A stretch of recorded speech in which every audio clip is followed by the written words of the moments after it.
I grew up in the house down the street. That's where I was born. I do remember the house being built. I remember coming here and seeing my dad's students and his friends and all kind of figuring it out as they went along. When this house was built, at some point, we moved from the old house, we called it the old house, to this house. You know, it was very idyllic, running around in the woods, playing in the pond.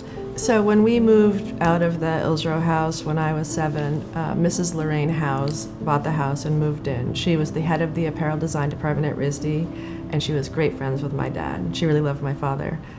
It's very sentimental for Ben and I to be here because we really miss my dad. Ben was very close with him, but it's as much to honor my dad and the Rhody students who built it as Lorraine House, who kept it so beautifully. So we're just continuing her work. We still had like a lot of like original carpets, and the bathroom was not quite like a universal bathroom would be. There's a lot of just little things that you don't see. Part of the thing that helped us in the renovation project was the RISD had published like a booklet that covered the building system, and then pictures of like all the mechanicals and kind of as how it was constructed. But the house is full of surprises still, because it is all out of metal. The first time I went to cut through the wall, it's actually sheetrock that has metal on both sides of the sheetrock.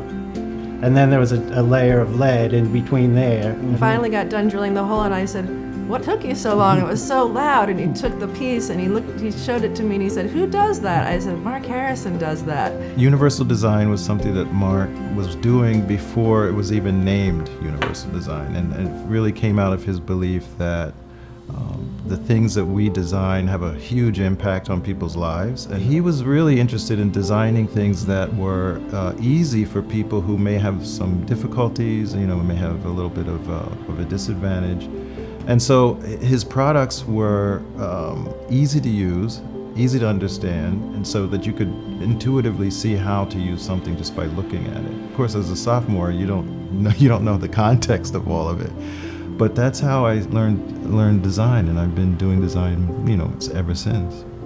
Here's a whole house that was designed with a collaborative effort between industrial design, architecture, graphic design, and that was really the future, which hadn't yet landed, but that's what he was doing with us, was showing us that there aren't really these barriers between these disciplines. Everything that we've thought about or done, I've been very mindful of what Marc would say or do, and whether it's correct, and not to compromise the vision that he had and overlay our vision on top of it. We're really trying to honor the vision of what the house was meant to be and what it was intended to be, keeping true to the intent of the design is the biggest part, and improving it without changing it.